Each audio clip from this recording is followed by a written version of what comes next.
الحمدللہ وکفى والصلاة والسلام على عباده الذين اصطفى خصوصا على افضلهم وخاتم النبيين محمد الامين وعلى آله وصحبه اجمعين اما بعد فاعوذ بالله من الشيطان الرجيم بسم الله الرحمن الرحيم سيقول السفهاء من الناس ما ولاهم عن قبلتهم التي كانوا عليها قل لله المشرق والمغرب يهدي من يشاء إلى صراط مستقيم وكذلك جعلناكم أمة وسطا لتكونوا شهداء على الناس ويكون الرسول عليكم شهيدا وما جعلنا القبلة التي كنت عليها إلا لنعلم من يتبع الرسول ممن ينقلب على عقبيه وإن كانت لكبيرة إلا على الذين هدى الله وما كان الله ليضيع إيمانكم إن الله بالناس لرؤوف رحيم صدق الله العظيم رب اشرح لي صدري ويسر لي امري واحلل عقدة من لساني يفقهوا قولي اللهم ربنا الهمنا رشدنا واعذنا من شرور انفسنا اللهم ارنا الحق حقا وارزقنا اتباعه وارنا الباطل باطلا وارزقنا اجتنابه اللهم وفقنا لما تحب وترضى اللهم ربنا زدنا ایمانا وہدا وعلما نافعا وعملا صالحا متقبلا آمین یا رب العالمین۔ سورہ بقرہ کے 17ویں رکوع کی پہلی دو آیات ابھی تلاوت کی گئی ہیں۔ یہ دوسرے پارے کی بھی پہلی دو آیات ہیں۔ ان پر ہماری ایک نشست اس سے پہلے منعقد ہو چکی ہے۔ دوسری آیت کا بھی ہمارا مطالعہ جاری تھا کہ وقت ختم ہو گیا تھا، لیکن آج میں اس آیت مبارکہ کا جو حصہ اس سے پہلے ہم پڑھ چکے ہیں اس کے بارے میں بھی مزید کچھ باتیں عرض کرنا چاہتا ہوں۔ پہلی آیت میں ایسا کوئی مضمون نہیں تھا کہ جس کے لیے کوئی زیادہ وضاحت کی ضرورت ہو۔ تحویل قبلہ کے موقع پر جو مخالفانہ پروپیگنڈا یہود کی طرف سے ہوا اور جس میں کچھ مسلمان بھی متاثر ہو گئے، در حقیقت اس کا ذکر ہو رہا ہے، اور اس کے ضمن میں سب سے پہلی بات یہ فرمائی گئی ان قریب کہیں گے یہ نادان لوگ، چونکہ یہاں سین کے ساتھ فعل مضارع آیا ہے تو عربی قواعد کی روح سے پھر یہ مستقبل کے لیے خاص ہو جاتا ہے۔ اس لیے اکثر حضرات کی رائے یہی ہے کہ یہ تحویل قبلہ کے حکم سے پہلے یہ آیت نازل ہوئی، لیکن بعض حضرات کی رائے یہ بھی ہے کہ حکم آ چکا تھا اس کے بعد کی چہمہ گوئیوں کے بارے میں، چونکہ پھر وہ تو بار بار بات ہوتی ہے، نئے نئے رنگ بدل کر بات ہوتی ہے، نئے سے نئے اعتراضات جو ہے وہ گھڑے جاتے ہیں، تو یہ بھی ہو سکتا ہے کہ حکم تحویل کے بعد کا یہ قول ہو، اس پر تبصرہ کیا جا رہا ہو، واللہ اعلم۔ سَيَقُولُ السُّفَهَاءُ مِنَ النَّاسِ، لوگوں میں سے نادان ناسمجھ لوگ یہ کہیں گے مَا وَلَّاهُمْ، کس شے نے ان کا رخ پھیر دیا، عَنْ قِبْلَتِهِمُ الَّتِي كَانُوا عَلَيْهَا، ان کے اس قبلے سے جس پر کہ وہ تھے۔ قُلْ لِلَّهِ الْمَشْرِقُ وَالْمَغْرِبُ، اب اس پر پہلا تبصرہ جو کہ اس سے پہلے آیت نمبر 115 میں تمہیداً بھی مضمون آ چکا ہے، وَلِلَّهِ الْمَشْرِقُ وَالْمَغْرِبُ فَأَيْنَمَا تُوَلُّوا فَثَمَّ وَجْهُ اللَّهِ، تو گویا کہ اب اسی کی طرف اشارہ کیا گیا، کہہ دیجئے مشرق و مغرب سب اللہ کے لیے ہیں۔ یہ میں نے ترجمہ کیا، اگر ایک مشرق اور ایک مغرب سمجھے تو مشرق و مغرب محاورتاً ہم کہتے ہیں مشرق و مغرب سب اللہ کے لیے ہے، لیکن یہاں پہ الف لام جو ہے یہ حصر کا بھی ہو سکتا ہے، کہہ دیجئے کہ تمام مشرق اور تمام مغرب اللہ کے، اس لیے کہ قرآن مجید میں جہاں مشرق اور مغرب واحد کے صیغوں میں آئے ہیں وہیں تسنیہ میں بھی آئے ہیں، رب المشرقین و رب المغربین، اور یہ کہ جمع کے صیغے میں بھی آئے ہیں مشارق والمغارب۔ اس اعتبار سے یہ دونوں ترجمے اس کے ہو سکتے ہیں۔ یہدی من یشاء الی صراط مستقیم، اللہ ہدایت دیتا ہے جس کو چاہتا ہے۔ اور یہاں بھی دو ترجمے عام طور پر ہوتے ہیں، من یشاء یہ اللہ کے لیے بھی ہو سکتا ہے، اللہ ہدایت دیتا ہے جس کو چاہتا ہے سیدھے راہ کی، اور من یشاء یہ ان کے لیے بھی ہو سکتا ہے کہ جو چاہتے ہیں حقیقت میں ہدایت، جو طالب ہوتے ہیں ہدایت کے، اللہ ان کو ہدایت دیتا ہے۔ یہ دونوں ہی اصل میں قرآن مجید کا یہ اعجاز ہے کہ ذو معنیین جو بھی آیات آتی ہیں ان میں وہ دونوں ہی معنی جو ہیں وہ در حقیقت مراد ہوتے ہیں۔ اس پہلو سے ذو معنیین عبارت جو ہے وہ بھی در حقیقت قرآن مجید کے فصاحت و بلاغت پر دلالت کرنے والی ہے۔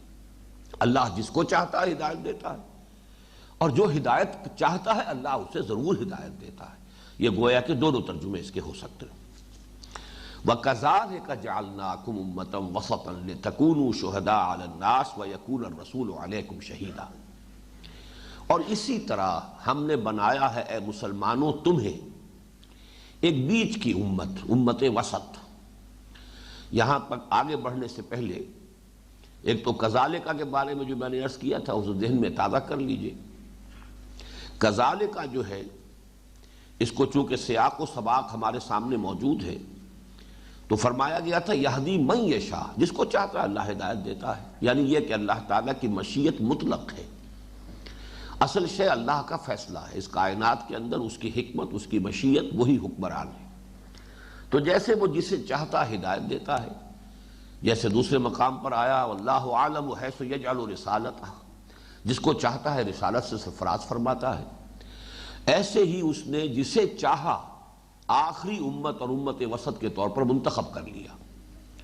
یہ مفہوم کذالکا کا جو ہے یہ اس اعتبار سے بھی مناسبت رکھتا ہے کہ اس آیت کا جو مثنیٰ ہے قرآن مجید میں، جیسا کہ میں نے بارہا عرض کیا ہے کہ اہم مضامین قرآن مجید میں دو مقامات پر ضرور آتے ہیں، اور ان دونوں مقامات پر جب وہ مضمون آتا ہے تو ایک تو یہ کہ ترتیب عکسی ہو جاتی ہے، ایک مقام پر ایک مضمون پہلے دوسرا بعد میں، تو دوسرے مقام پر دوسرا مضمون پہلے اور جو پہلا ہے وہ بعد میں، اور ایک یہ ہے کہ ایک دوسرے کے لیے وہ مفسر بن جاتی ہیں، وہ آیات ایک دوسرے کی تفسیر کرتی ہیں کہ ایک مضمون کسی جگہ پر اگر تشنا ہے تو دوسری جگہ وضاحت ہو گئی، ایک بات اپنی ایک جگہ پر جو ہے کچھ مبہم ہے تو دوسری جگہ مفصل ہو گئی اور واضح ہو گئی۔ اس معنی میں سورہ حج کی آخری آیت در حقیقت اس آیت مبارکہ کا مثنیٰ ہے، وہ ہمارے منتخب نصاب میں شامل ہے، لہذا یہاں جو بھی سامعین ہیں ان میں سے اکثر حضرات اس آیت سے واقف ہیں۔ وَجَاهِدُوا فِي اللَّهِ حَقَّ جِهَادِهِ هُوَ اجْتَبَاكُمْ، اس نے تمہیں چن لیا ہے، کس لیے چن لیا ہے؟ لِيَكُونَ الرَّسُولُ شَهِيدًا عَلَيْكُمْ وَتَكُونُوا شُهَدَاءَ عَلَى النَّاسِ، تاکہ رسول بن جائے گواہ تم پر یا تمہارے خلاف، اور تم بن جاؤ گواہ پوری نوع انسانی پر یا تمام نوع انسانی کے خلاف۔ یہ میں نے پہلے بھی بیان کیا تھا، آج دوبارہ پھر اس کے اوپر گفتگو ہوگی۔ لیکن یہاں دیکھیے کہ یہاں اس سورہ بقرہ کی آیت میں امت کا ذکر پہلے، رسول کا بعد میں، لِتَكُونُوا شُهَدَاءَ عَلَى النَّاسِ وَيَكُونَ الرَّسُولُ عَلَيْكُمْ شَهِيدًا، اور سورہ حج کی آیت میں رسولوں کا ذکر بعد میں ہے، رسول کا ذکر پہلے ہے اور امت کا بعد میں ہے۔ لِيَكُونَ الرَّسُولُ شَهِيدًا عَلَيْكُمْ وَتَكُونُوا شُهَدَاءَ عَلَى النَّاسِ۔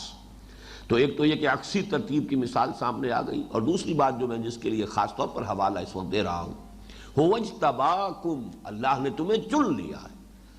تو چناؤ کا جو عمل ہے اس میں اللہ کی مشیت مطلق ہے، جس کو چاہے چن لے، کوئی اس پر اعتراض نہیں کر سکتا، اور اس میں در حقیقت تعریض ہے بنی اسرائیل کے اس خیال پر کہ وہ یہ سمجھتے تھے گویا کہ یہ ہماری ابدی میراث ہے، اور سوچنے کے لیے یا یہ خیال کرنے کے لیے ان کے پاس بنیاد موجود تھی۔ 2000 برس سے نبوت و رسالت ان کے ہاں چلی آ رہی ہے، 1400 برس تک تو جیسا کہ میں نے بارہا کہا ہے نبوت کا تار ٹوٹا ہی نہیں۔ حضرت موسیٰ اور حضرت ہارون سے جو سلسلہ شروع ہوا ہے نبوت کا، حضرت عیسیٰ اور حضرت یحییٰ تک مسلسل ہے۔ کلما ہلک نبی خلفہ نبی، جب بھی کسی نبی کا انتقال ہوتا تھا ایک نبی اس کا جانشین ہو جاتا تھا، یہ تار ٹوٹا ہی نہیں۔ تو اس سے ظاہر بات ہے کہ جب کسی ایک چیز پر تعامل جو ہے مسلسل بہت طویل عرصے تک جاری رہے تو پھر لوگ اس کو بات سمجھ میں آتی ہے کہ ٹیکن فار گرانٹیڈ سمجھ لے کہ یہ تو ہے ہی ہماری شے، ہماری میراث ہے۔ تو اس کا در حقیقت جو ہے یہاں پر اس لفظ کے ذریعے سے ادالہ کیا جا رہا ہے کہ یہ اللہ کا اختیار مطلق ہے، اسی اختیار مطلق سے وہ جس کو چاہتا ہے ہدایت دیتا ہے، اسی اختیار مطلق سے وہ جس کو چاہتا ہے نبوت سے سرفراز فرماتا رہا ہے، اور اسی اختیار مطلق سے اس نے ایک نئی امت کا فیصلہ کیا ہے اور ایک نئی امت کو چن لیا ہے۔ مسلمانوں تمہیں چن لیا ہے اس آخری امت کے طور پر۔ تو کذالک کا ایک مفہوم یہ ہے، وَكَذَلِكَ جَعَلْنَاكُمْ أُمَّةً وَسَطًا لِتَكُونُوا شُهَدَاءَ عَلَى النَّاسِ۔ وسط کا لفظ جو ہے یہ بھی میں بیان کر چکا ہوں، ہم نے تمہیں بنا دیا ہے امت وسط۔ وسط جو ہے ایک تو واحد کے لیے بھی آتا ہے، جمع کے لیے بھی آتا ہے، مؤنث کے لیے بھی آتا ہے، مذکر کے لیے بھی آتا ہے۔ بعض الفاظ عربی زبان میں ایسے ہیں کہ وہ چاروں حیثیتیں جو ہیں واحد اور جمع اور مؤنث اور مذکر، وہ ایک ہی صورت میں ان چاروں کا گویا کہ مدعا پورا ہو سکتا ہے۔ یہ چونکہ اعتراض ذہن میں آ سکتا تھا کہ امت مؤنث ہے تو امت کے لیے تو پھر یہاں پہ وسطہ ہونا چاہیے، یہ وسطن جو ہے اپنے شکل کے اعتبار سے، ظاہر کے اعتبار سے یہ مذکر ہے۔ تو اس بات کو نوٹ کر لیجئے کہ یہ لفظ ان الفاظ میں سے ہے جو مؤنث اور مذکر اور واحد اور جمع سب کے لیے یکساں اسی حالت میں آئے گا۔ وَكَذَلِكَ جَعَلْنَاكُمْ أُمَّةً وَسَطًا۔ اب وسط کے دو مفہوم ہیں، ایک تو یہ کہ بیچ کی امت، اور بیچ کی شے جو ہوتی ہے معتدل شے اچھی ہوتی ہے، تو خیر امت، اچھی امت، تمہیں بہترین امت بنایا۔ اس کے لیے بھی آپ کو مسنہ مل جائے گا قرآن مجید میں، سورہ آل عمران میں فرمایا کنتم خیر امت اخرجت للناس۔ تو گویا کہ اس سے اس کے ساتھ موافقت پیدا ہو جائے گی کہ وہاں جو خیر امت کہا گیا تو وہی یہاں پر امت وسط کے نام سے اس کو تعبیر کیا گیا ان الفاظ کے ذریعے سے۔ لیکن ایک دوسرا مفہوم بھی ہے، زیادہ بلیغ ہے، کہ اصل میں یہ اب محمد الرسول اللہ صلی اللہ علیہ وسلم اور پوری نوع انسانی کے مابین یہ امت جو ہے لنک ہے، واسطہ ہے، درمیانی کڑی ہے۔ یہ واسطے کے لفظ وسط، یہ جو اس کو اگر نوٹ کریں آپ، تو ایک بات بڑی اہم ہے جو میں عرض کر رہا ہوں آج، کہ ایک تو واسطوں کا اور وسیلے کا تصور ہمارے ذہنوں میں عوام کے اندر ہے کہ اللہ کے سامنے اگر کوئی عرضداشت پیش کرنی ہے تو وہ وسیلہ ہونا چاہیے، کوئی واسطے ہونے چاہیے، اللہ سے گفتگو کرنی ہے، اللہ کے سامنے عرضداشت پیش کرنی ہے تو کوئی نہ کوئی درمیانی جو ہے لنکس ہونے چاہیے۔ اس کی تو شدت کے ساتھ قرآن مجید نفی کرتا ہے۔ بندہ جب بھی اللہ سے ہم کلام ہونا چاہے کوئی واسطہ جو ہے اس کے لیے ضروری نہیں، کوئی وسیلہ ضروری نہیں، جب چاہے، خلوص و اخلاص شرط ہے، جب چاہو اللہ سے ہم کلام ہو جاؤ جس جگہ چاہو۔ جیسے کہ اسی سورہ مبارکہ میں آگے چل کر جب رمضان مبارک کا تذکرہ آئے گا تو اس میں یہ بات بیان کی جائے گی، وَإِذَا سَأَلَكَ عِبَادِي عَنِّي فَإِنِّي قَرِيبٌ أُجِيبُ دَعْوَةَ الدَّاعِ إِذَا دَعَانِ فَلْيَسْتَجِيبُوا لِي وَلْيُؤْمِنُوا بِي لَعَلَّهُمْ يَرْشُدُونَ، کہ میرے بندے اے نبی جب آپ سے میرے بارے میں پوچھیں تو میں قریب ہی ہوں، کہیں دور نہیں۔ میرا بندہ جب بھی مجھ سے ہم کلام ہو، جب بھی ہم کلام ہو، میں اس کی پکار سنتا ہوں۔ دیر اینڈ دین اللہ تعالیٰ جو ہے ان کی پکار سنتا ہے، اور خلوص و اخلاص کے ساتھ اگر پکارا گیا ہے، دعا کی گئی ہے، قبول فرماتا ہے۔ اگرچہ قبولیت دعا کی حدیث میں آیا کہ 3 صورتیں ہیں۔ قبولیت دعا کا مطلب ہمیشہ یہ نہیں ہوتا کہ جو چیز آپ نے مانگی ہے وہی آپ کو دے دی جائے، یہ ایک صورت ہے۔ لیکن دوسری صورت یہ ہے کہ جو چیز آپ نے مانگی ہے اللہ کے علم میں ہے کہ یہ آپ کے لیے اچھی نہیں ہے، آپ کے لیے یہ مفید نہیں ہے، آپ اپنی نادانی میں بات مانگ رہے ہیں، تو اللہ تعالیٰ جو صحیح حقیقتاً اس کے علم میں اچھی شے ہے وہ دیتا ہے۔ اور تیسری شکل یہ بھی ہے کہ اگر اس وقت اس دنیا میں اس کے لیے کوئی بھی چیز دینی جو ہے اللہ تعالیٰ کی حکمت میں نہیں ہے، اس کے مطابق نہیں ہے، درست نہیں ہے، تو وہ اسے آخرت کا ذخیرہ بنا لیتا ہے، لیکن دعا جو ہے وہ ناکام یا بیکار جانے والی شے نہیں۔ تو گویا کہ سنتا تو ہر وقت ہے۔ آپ جب بھی ہم کلام ہونا چاہیں، وہ شعر اگرچہ ہے تو ذرا ابتذال کا حامل ہے کہ دل کے آئینے میں ہے تصویر یار، جب ذرا گردن جھکائی دیکھ لی، جب چاہو اللہ سے ہم کلام ہو جاؤ۔ ہاں دوسری طرف جو اس کا جو برعکس معاملہ ہے اس میں وسائط کی ضرورت ہے۔ اللہ جب ہم کلام ہوتا ہے بندے سے تو بندہ اتنا نیچے ہے کہ اللہ تعالی ہم کلام ہوتا ہے کچھ واسطوں سے، کچھ ذریعوں سے۔ ما کان لبشر ان یکلمہ اللہ، کسی بشر کا یہ مقام نہیں ہے کہ اللہ اس سے کلام کرے۔ یہاں وہ فرق ہے بندہ جب چاہے اللہ سے بات کرے، اس کے لیے صرف خلوص و اخلاص شرط ہے، لیکن یہ ہے کہ اللہ کا مقام اتنا بلند ہے کہ ما کان لبشر ان یکلمہ اللہ، کسی بشر کا یہ مقام نہیں ہے، اس کے شایان شان نہیں ہے کہ اللہ اس سے کلام کرے، الا وحیا او من وراء حجاب او یرسل رسولا فیوحی باذنہ ما یشاء۔ ہاں وہ کلام کرتا ہے تو وحی کے ذریعے سے کرتا ہے، فرشتے کو بھیجتا ہے، یا یہ کہ وحی جو ہے اشارہ صرف اللہ کرتا ہے، براہ راست ہم کلام نہیں ہوتا، یا یہ ہے کہ اوٹ سے پردے کے پیچھے سے کلام کرتا ہے، تو گویا کہ اللہ کے ہم کلام ہونے کے لیے بہرحال اللہ تعالیٰ نے کچھ وسائط مقرر کیے ہیں۔ یہی وہ وسائط ہیں جن کا سورہ حج ہی کے اس آخری رکوع میں ذکر ہے، اللہ یصطفی من الملائکۃ رسلا ومن الناس، اللہ پسند فرما لیتا ہے، چن لیتا ہے فرشتوں میں سے بھی اپنے پیغامبر، انسانوں میں سے بھی۔ یہ دو کڑیاں جو ہیں، دو واسطے ہمیشہ سے چلے آ رہے ہیں اللہ تعالیٰ کی طرف سے ہدایت اور اللہ کی طرف سے جو کلام نازل ہوتا رہا ہے بندوں کی رہنمائی کے لیے، کہ پہلا واسطہ رسول ملک، وہ ایلچی جو فرشتہ ہے یعنی جبرائیل، دوسرا واسطہ رسول بشر یعنی جو بھی نبی جو بھی رسول اپنے وقت کے تھے، اب اللہ سے لیا جبرائیل نے، رسول ملک نے، اور اس کو پہنچایا اس نے رسول بشر تک۔ تو یہ وسائط ہیں، یہ واسطے ہیں، یہ درمیانی کڑیاں ہیں، لیکن یہ کہ اب جب کہ حضور صلی اللہ علیہ وسلم پر یہ سلسلہ نبوت اور رسالت جو ہے اپنی ایک اختتام کو پہنچ گیا، تو اب تیسری کڑی اس میں شامل کی گئی ہے امت محمد صلی اللہ علیہ وسلم۔ اس لیے وہاں پر کڑی کے طور پر، واسطے کے طور پر وَكَذَلِكَ جَعَلْنَاكُمْ أُمَّةً وَسَطًا، اب دیکھیے یہ بھی دو ذو معنیین لفظ ہو گیا۔ ایک تو یہ کہ چونکہ معتدل شے، درمیان کی شے وہی بہترین ہوتی ہے، اس اعتبار سے خیر امت، بہترین امت بنایا تمہیں، اور اس کے لیے دلیل مل گئی کہاں سے؟ سورہ آل عمران کی آیت سے، کنتم خیر امت اخرجت للناس تأمرون بالمعروف وتنہون عن المنکر وتؤمنون باللہ۔ دوسرا معاملہ یہ وسط، درمیان میں واسطہ، لنک، دو چیزوں کو جوڑنے والی کوئی شے، کوئی کڑی، وہ کڑی والی بات بھی آپ کو وہ سورہ حج کی ان آیات سے مل گئی کہ یہ دو کڑیاں تو ہمیشہ سے چلی آ رہی تھیں وحی کی، رسول ملک، رسول بشر۔ ایک تیسری کڑی ہے جس کی ضرورت پیش آئی ہے اب جب کہ نبوت و رسالت محمد الرسول اللہ صلی اللہ علیہ وسلم پر آ کر اپنے اختتام کو پہنچ گئی۔ تو اب یہ کہ حضور کی رسالت جو ہے، یہ مجھے اور بھی تفصیل سے ذرا آج گفتگو کرنی ہے اس موضوع پر، چونکہ نبوت اور رسالت کے موضوع پر ہم کافی مفصل گفتگویں کر چکے ہیں، نبی اور رسول میں فرق کیا ہے۔ بہرحال یہ بات اس وقت ذہن میں رکھیے کہ جب یہ دونوں چیزیں جمع ہو جاتی، ایک ہی شخص نبی بھی ہے رسول بھی ہے، اور آپ کو معلوم ہے کہ رسول خاص ہے نبی عام ہے، تو ہر رسول تو لازماً نبی بھی ہے، لیکن یہ کہ ہر نبی لازماً رسول نہیں ہے۔ اب جو نبی رسول بھی ہے، محمد الرسول اللہ نبی بھی ہے، یا ایھا النبی کہہ کر بھی قرآن مجید میں پکارا گیا، بلکہ زیادہ تر یا ایھا النبی سے خطاب ہوا ہے، یا ایھا الرسول بھی کہا گیا، یا ایھا الرسول بلغ ما انزل الیک من ربک وان لم تفعل فما بلغت رسالتہ۔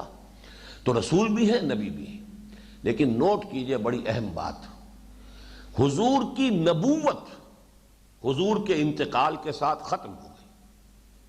نبوت کا تعلق ہے اللہ سے وحی آ رہی ہے، وہ کھڑکی جس سے کہ وہ وحی آ رہی تھی، وہ حضور صلی اللہ علیہ وسلم کی حیات دنیا بھی ختم ہوئی، کھڑکی بند، تا قیام قیامت وہ وحی نبوت و رسالت کا سلسلہ منقطع۔ تو نبوت تو ختم ہو گئی، حضور کی رسالت ختم نہیں ہوئی، اس لیے کہ آپ تو بھیجے گئے پوری نوع انسانی کے لیے رسول بنا کر، آپ کی رسالت تا قیام قیامت جاری ہے، نبوت ختم ہوئی ہے، رسالت تو ختم نہیں ہوئی۔ وَمَا أَرْسَلْنَاكَ إِلَّا كَافَّةً لِلنَّاسِ بَشِيرًا وَنَذِيرًا، ہم نے نہیں بھیجا ہے محمد آپ کو صلی اللہ علیہ وسلم مگر تمام نوع انسانی کے لیے بشیر اور نذیر بنا کر۔ تو آپ کا دور رسالت ہے جو چل رہا ہے تا قیام قیامت، آپ کی رسالت کے ختم ہونے کا کیا سوال ہے؟ ہاں آپ کی نبوت ختم ہو گئی، اور دیکھیے یہی ہے چوائس آف ورڈز، آخر اللہ کا کلام ہے، وہاں جو شے آئی ہے وہ غالب نے تو خیر اپنے بارے میں تعلی کے طور پر کہا ہے کہ زیر ہر لفظ غالب چیدام میں خانہ ہے۔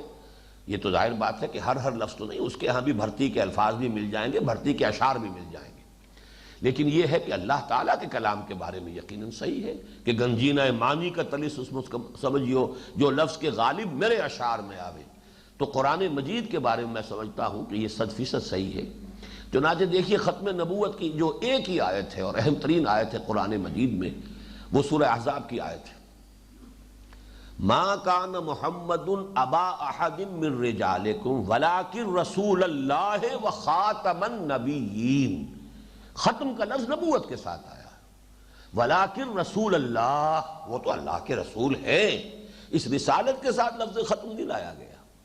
وخاتم النبیین، انبیاء کے خاتم ہے، نبوت ختم ہو گئی لیکن رسالت محمدی صلی اللہ علیہ وسلم تا قیام قیامت جاری ہے۔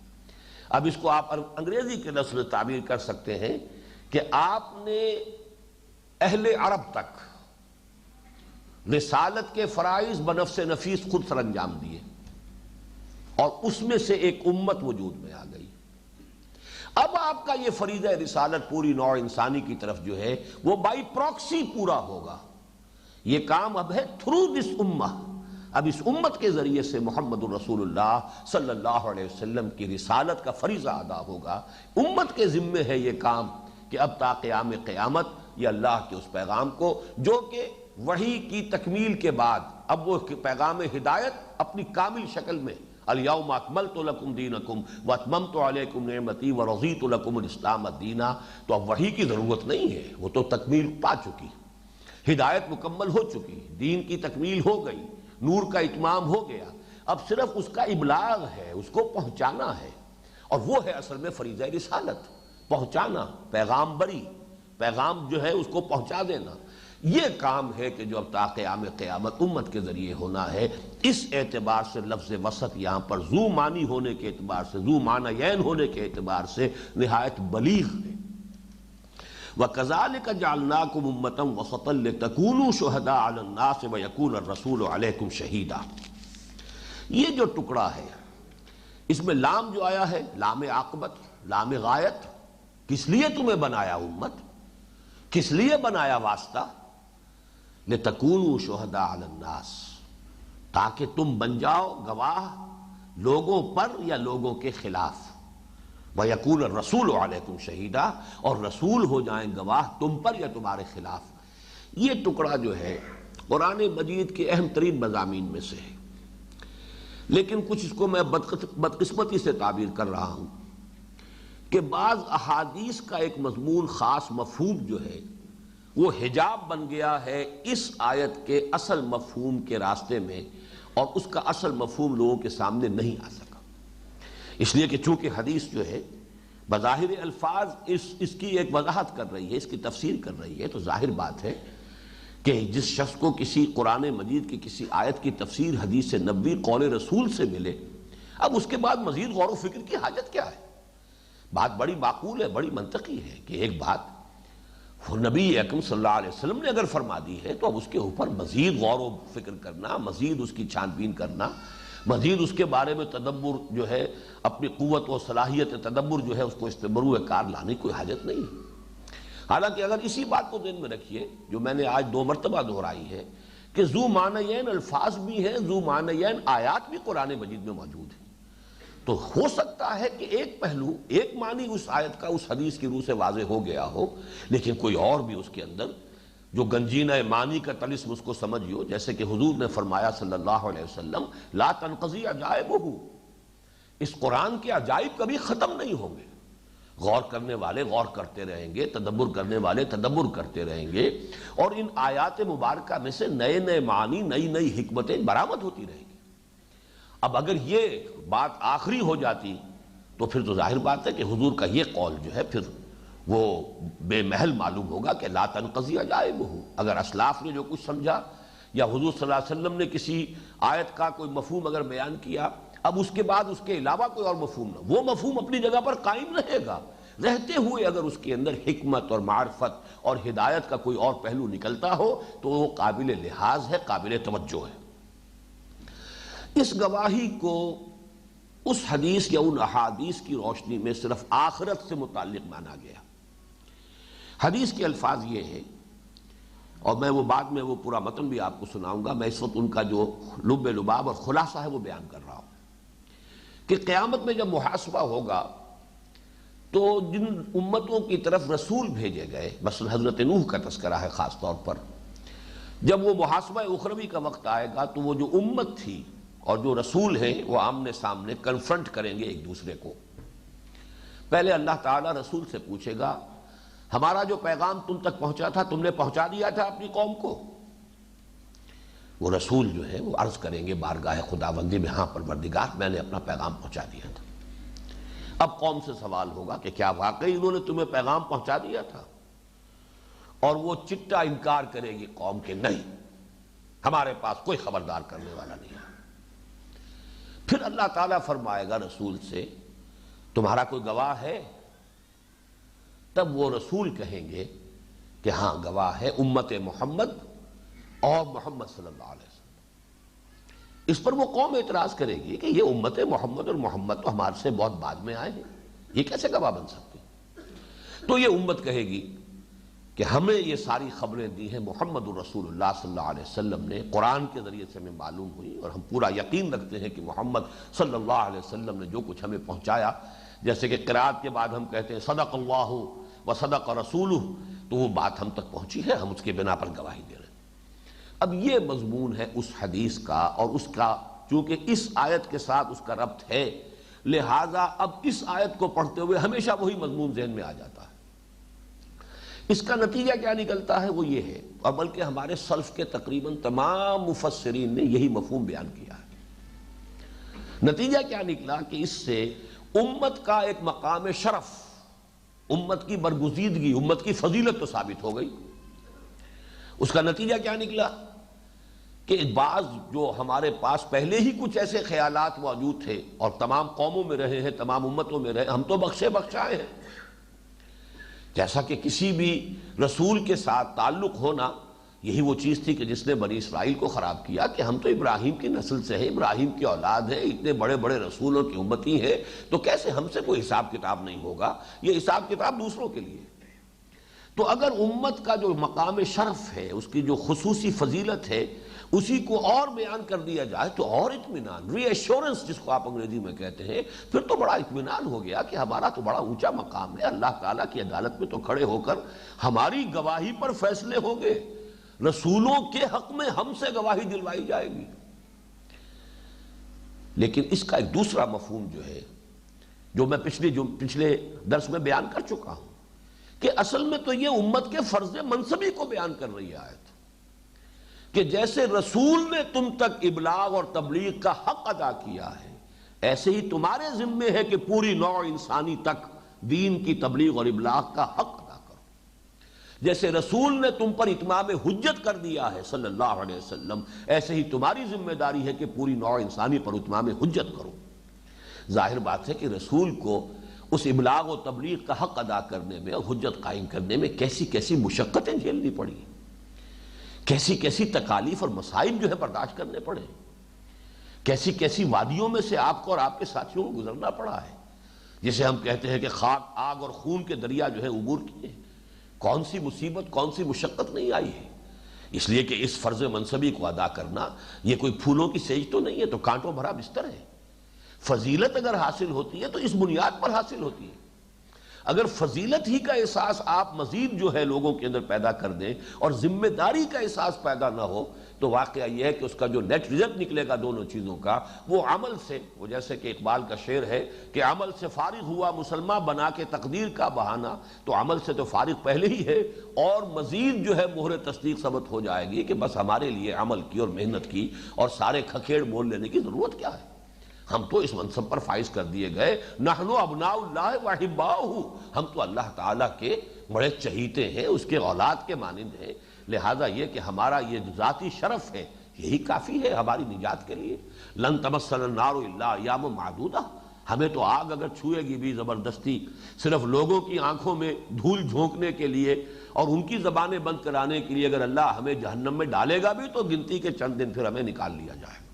یہ سارا وہ جو زوم باطل ہے اس کو در حقیقت اس سے مزید تقویت حاصل ہوتی ہے. اس حوالے سے اب میں آپ سے عرض کر رہا ہوں کہ وہ بات ذہن میں رکھیے اور اس کا جو دوسرا صحیح اور جو صحیح مفہوم ہے جو اس دور میں آ کر کھلا ہے اور واضح ہوا ہے، اس کو بھی میں چاہتا ہوں کہ آج حق بحقدار رسید اس کا تذکرہ کر دوں میرے علم کی حد تک، اس لیے کہ میرا مطالعہ بہت محدود ہے۔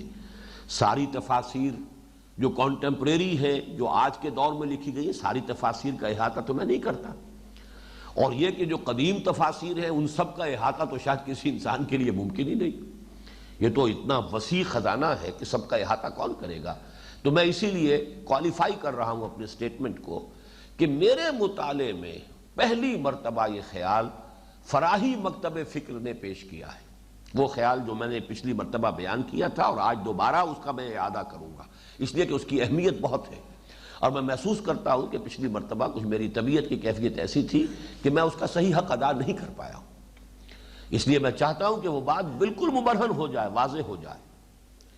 اس حوالے سے میں عرض کر رہا ہوں کہ یہ خیال سب سے پہلے مولانا فراہی کا جو مکتب فکر ہے اس کے ذریعے سامنے آیا، پھر ان کے شاگرد، اہم شاگرد بلکہ شاگرد رشید مولانا اصلاحی کے ذریعے سے یہ مولانا مودودی تک پہنچا۔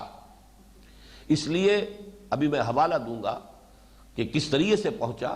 جب مولانا اصلاحی بھی جماعت اسلامی میں آ کے شریک ہوئے مولانا مودودی کے ساتھ، تو وہ جو مکتب فراہی تھا، فراہی مکتب فکر، اس کا جو بھی علمی اثاثہ تھا وہ آ کے شامل ہوا ہے۔ میرا اس پر ایک مفصل مضمون بھی ہے، تحریر بھی ہے، کہ یہ دو شاخیں تھیں، ایک ابوالکلام سے جو چلی اس کا اپنا ایک رنگ ہے، اور ایک شاخ جو مولانا فراہی سے چلی، اور ان دونوں شاخوں کو اوپر جوڑیں گے تو یہ مولانا شبلی رحمہ اللہ، یہ گویا کہ ان کے حلقہ اصل میں یہ دونوں شاخیں ہیں۔ ابوالکلام بھی ان کے زیر تربیت رہے ہیں، زیر اثر رہے ہیں، اور مولانا فراہی تو ان کے چھوٹے ہیں، ان کے عزیز ہیں، رشتہ دار ہیں، اور ان کے زیر اثر زیر تربیت رہے۔ تو در حقیقت یہ شبلی سے جو دو شاخیں چلی ہے، مولانا ابوالکلام آزاد اور پھر مولانا فراہی، تو یہ دونوں ورثے جمع ہو گئے جماعت اسلامی کی وجہ سے، جبکہ مولانا ابوالکلام آزاد کا جو قرآنی فکر تھا وہ مولانا مودودی تک، اور مولانا فراہی کا مکتب فکر اور جو ان کی میراث علمی تھی وہ مولانا اصلاحی تک جب یہ منتقل ہوئی اور دونوں جمع ہو گئے، تو اس کو میں نے لکھا ہے اپنی کتاب میں، دعوت رجوع القرآن کا منظر اور پس منظر، کہ یہ قران السعدین ہوا ہے، دو چیزوں کا جڑ جانا، دو سعید چیزوں کا آ کر مل جانا، قران السعدین در حقیقت یہ، اور اس سے بہت سے یوں سمجھیے کہ علمی موتی جو ہیں وہ امت کو نصیب ہوئے۔ پھر مولانا مودودی کا چونکہ فکر عالم عرب میں بھی پہنچ گیا ہے، ان کی کتابیں بہت جلدی، مولانا مسعود عالم ندوی رحمہ اللہ نے پاکستان بننے سے بھی قبل ان کی بہت سے جو چھوٹے چھوٹے پمفلٹ اور کتابچے تھے ان کے عربی تراجم کر دیے تھے، عالم عرب میں وہ پھیل گئے بڑی تیزی کے ساتھ، اور اس کے بعد تو اب تو میں سمجھتا ہوں کہ شاید کوئی بھی ایک تصنیف نہیں ہے مولانا مودودی کی کہ جس کا عربی میں ترجمہ نہ ہو گیا ہو اور انگریزی میں نہ ہو گیا ہو، بہرحال عالم عرب میں بھی پہنچا ہے۔ تو سید قطب شہید جو ہے ان کے ذریعے سے اب فکر یہ جو ہے وہ عالم عرب کے اندر بھی پھیل رہا ہے۔ میں نے اس فکر کا شجرہ نسب آپ کے سامنے رکھ دیا ہے، اور ساتھ ہی میں آپ کو بتا دینا چاہتا ہوں کہ مولانا اصلاحی صاحب کے ہاں اگر یہ فکر دیکھنا ہو تو ان کی جو میرے نزدیک اہم ترین کتاب ہے تصنیف کے درجے میں، دعوت دین اور اس کا طریقہ کار، اس کا ایک چیپٹر ضرور پڑھ لیجئے، تبلیغ کس لیے۔ اس میں یہ شہادت علی الناس کے اوپر پورا ان کا 14-15 صفحے کا چیپٹر ہے صرف، لیکن یہ کہ اس کا پورا مفہوم اس میں ادا ہو گیا۔ اسی طریقے سے مولانا مودودی کے ہاں وہ تو ایک بڑی کتاب کا چیپٹر ہے، مولانا مودودی کا ایک چھوٹا سا پمفلٹ ہے، وہ ہے شہادت حق کے نام سے، آپ اس کو پڑھ لیجئے تب بھی یہ مفہوم آپ کے سامنے پوری طریقے سے واضح ہو جائے گا۔ علمی انداز میں صغرا کبرا پوری اس کی بحث جو ہے تفسیری مسائل کے حوالے سے وہ ملے گی مولانا اصلاحی صاحب کے ہاں، لیکن مودودی صاحب کے اس کتابچے میں شہادت حق میں جو اس کا تقاضا ہے، جو اس کے مقتضیات ہیں، اس سے امت کی جو ذمہ داری واضح ہو جاتی ہے، وہ آپ کو زیادہ مولانا مودودی کے اس کتابچے میں شہادت حق میں مل جائے گی۔ باقی اس کو اب جیسا بھی ہوتا ہے نسلاً بعد نسلاً کسی شے کے اندر کچھ معمولی سے اضافے بھی ہوتے ہیں۔ میری ایک کتاب ہے مطالبات دین، اس کا درمیانی چیپٹر یہی ہے، جو حضرات مزید اس کے اندر کچھ اور چاہیں وضاحت تو وہ انشاءاللہ تعالی میری اس چیپٹر کے اندر بھی میری اس تقریر ہی ہے اصل میں وہ کہ جس کو اتار کر مرتب کر کے شائع کیا گیا ہے۔ عبادت رب، شہادت علی الناس اور اقامت دین، یہ 3 لیولز ہیں فرائض دینی کے، اور ان پر ایک ایک تقریر میں جایا کرتا تھا ہر مہینے کراچی، یہ بڑی پرانی بات ہے، تو میں نے ایک ایک مہینے اپنے ایک ایک وزٹ میں یہ تقریریں 3 ایک ہی مسجد میں کی تھی۔ عبادت رب کا اصل تصور کیا ہے، یہ پہلی تقریر ہے۔ شہادت علی الناس کا اصل تصور کیا ہے، یہ دوسری ہے۔ اور اقامت دین کا اصل مفہوم کیا ہے، یہ تیسری تقریر ہے۔ اور یہ مطالبات دین کے نام سے یہ میری کتاب جو ہے موجود ہے۔ بہرحال یہ تو میں نے اس کا جو نیا ایک فکر ہے اس آیت کے حوالے سے اس کا شجرہ نسب آپ کے سامنے رکھ دیا ہے۔ اب سمجھئے کہ وہ اس کے لیے اصل جو تفسیری اور لغوی جو بحث ہے وہ کیا ہے۔ شہادت کے بارے میں چند باتیں پچھلی مرتبہ میں عرض کر چکا ہوں۔ لغوی بحث کیا ہے؟ شہدہ یشہد شہودن کے معنی کیا ہے؟ موجود ہونا۔ شاہد وہ ہے جو موجود ہے، شاہد غائب کے مقابلے میں آتا ہے۔ اسی معنی میں عالم الغیب والشہادہ، اللہ تعالی جاننے والا ہے غیب کا بھی، غائب کا بھی اور حاضر کا بھی، جو سامنے ہے اس کو بھی اور جو سامنے نہیں ہے اس کا بھی جاننے والا ہے۔ اس معنی میں اصل بنیاد جو ہے اس کی وہ تو ہے شہادت کا مفہوم، موجودگی، شہدہ یشہد، موجود ہونا۔ لیکن اس میں 3 اضافی مضمون پیدا ہوتے ہیں۔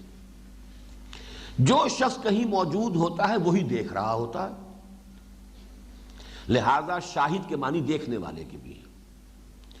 قتل اصحاب الاخدود النار ذات الوقود اذ هم علیہا قعود وهم علی ما یفعلون بالمؤمنین شہود۔ یہ جو واقعہ آیا ہے سورہ بروج کے اندر کہ موحدین کی ایک بڑی تعداد کو زندہ آگ میں جلایا گیا، اور پھر وہ جلانے والے جو ہے بیٹھ کر کھائی جو بنائی گئی تھی، خندق کھودی گئی تھی، اور اس میں جب ان لوگوں کو ڈالا گیا ہے اور وہ جل رہے تھے تو اس پر وہ بیٹھے ہوئے تماشا کر رہے تھے، دیکھ رہے تھے، جیسے کوئی ایمفی تھیٹر ہے جس میں کہ وہ شیروں کے ساتھ پھڑوایا کرتے تھے مجرموں کو، اور پھر تماشا دیکھتے تھے کہ کیسے شیر نے حملہ کیا، کیسے اس پہ پنجہ مارا ہے، کیسے اسے کھا رہا ہے۔ تو یہ گویا کہ ان کی ایک تفریح ہوتی تھی۔ ایسے ہی ان لوگوں نے، ان مشرکین نے موحدین کی ایک جماعت کو زندہ جلایا۔ وَهُمْ عَلَى مَا يَفْعَلُونَ بِالْمُؤْمِنِينَ شُهُود، دیکھنے والا، شاہد کے معنی دیکھنے والا، جو موجود ہوگا وہی دیکھے گا، جو غائب ہے وہ دیکھے گا کیسے۔ دوسرے معنی اس کے گواہ، ظاہر بات ہے کہ گواہی معتبر اسی کی ہے جو موجود ہو۔ وقوع کے وقت کوئی حادثہ ہوا ہے، کوئی واقعہ ہوا ہے، کوئی قتل ہوا ہے، کوئی اور شے ہوئی ہے، تو ظاہر بات ہے جو موجود تھا، چشمدید گواہ جسے آپ کہتے ہیں، وہ تو وہی ہوگا کہ جو موجود ہو۔ اور تیسرے اس کا مفہوم ہے مددگار، اس لیے کہ مدد بھی وہی کر سکتا ہے جو موجود ہو۔ آپ کا کتنا ہی بڑا حمایتی ہے، کتنا ہی آپ سے خلوص و اخلاص اور محبت کا رشتہ رکھتا ہے، وہ موجود ہی نہیں ہے تو کیسے مدد کرے گا۔ اس معنی میں وَادْعُوا شُهَدَاءَكُم مِّن دُونِ اللَّهِ إِن كُنتُمْ صَادِقِينَ، یہ ہم پڑھ چکے ہیں اسی سورہ مبارکہ سورہ بقرہ کے 3 رکوع میں آیا، وَإِن كُنتُمْ فِي رَيْبٍ مِّمَّا نَزَّلْنَا عَلَىٰ عَبْدِنَا، اے لوگو اگر تمہیں کوئی شک ہے واقعتاً اس چیز کے بارے میں جو ہم نے اپنے بندے یعنی محمد صلی اللہ علیہ وسلم پر نازل فرمائی ہے کہ یہ منزل من اللہ ہے بھی کہ نہیں، آیا یہ محمد کا اپنا کلام تو نہیں، تو اگر تمہیں واقعتاً یہ شک ہے فاتو بسورۃ من مثلہ، تو اس میں دیر کیا ہے، آؤ تم بھی ایسی ہی ایک صورت بنا لاؤ۔ تمہارے ہاں بڑے بڑے ادیب ہیں، بڑے خطباء ہیں، بڑے شعراء ہیں، اور تم تو سمجھتے ہو کہ فصاحت و بلاغت تم پر ختم ہے، باقی پوری دنیا تو عجمی ہے، گونگی ہے، اصل میں تو نطق اور گویائی اور کلام تو اللہ نے ہمیں دے رکھا ہے، تو آؤ مقابلہ کر لو۔ وَادْعُوا شُهَدَاءَكُم مِّن دُونِ اللَّهِ، ایک اللہ کو چھوڑ کر باقی سارے اپنے مددگار جمع کر لو، جن بلا لو، اس لیے کہ ان کے ہاں کاہن بھی ہوتے تھے، ان کے جنوں کے ساتھ مراسم تھے، ان کے تعلقات تھے، ان سے خبریں حاصل کرتے تھے، انسانوں کو، جنوں کو، جس کو بلا سکتے ہو جمع کر لو، سب مل کر کوشش کر کے اس جیسی ایک صورت بنا لا۔ یہاں شہداء کے معنی جو ہے کیا معنی ہے؟ مددگار، اور اسی معنی میں یہ لفظ آیا ہے سورہ فتح کی لاسٹ بٹ 1 آیت میں، هو الذی ارسل رسولہ بالہدی ودین الحق لیظہرہ علی الدین کلہ وکفی باللہ شہیدا۔ اللہ کافی ہے بطور مددگار، اس نے اپنے رسول کو بھیجا ہے صلی اللہ علیہ وسلم اسی لیے کہ یہ جو دین دے کر بھیجا ہے اس کو وہ غالب کرے، اور اللہ کافی ہے، کوئی مدد کرے نہ کرے اللہ تعالیٰ اس کی مدد کرے گا، اللہ کافی ہے بطور مددگار۔ تو یہ 3 معنی اب اضافی ہو گئے۔ اب ان میں سے شہادت والے معنی پر توجہ ہے، گواہی کے معنی پر اس مفہوم کو اپنے ذہن کو مرکوز کیجئے۔ یہاں ایک اضافی نقطہ آپ کو نوٹ کرنا پڑے گا، گواہی جو ہے اس کے ہمیشہ 2 پہلو ہوتے ہیں، گواہی کسی کے حق میں ہوتی ہے، کسی کے خلاف۔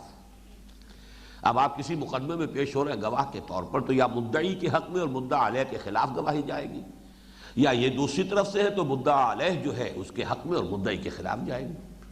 لہذا لام اور علا یہ دو صلے اس کے ساتھ آئیں گے۔ لام کا صلہ آئے گا کسی کے حق میں ہونا، علا کا صلہ آئے گا کسی کے مخالف ہونا۔ اس کے لیے ایک مثال تو حدیث نبوی جو بڑی چھوٹی سی ہے اور بڑی لیکن بہت مؤثر حدیث ہے، القرآن حجت لک او علیک، قرآن یا تمہارے حق میں حجت ہے یا تمہارے خلاف حجت ہے۔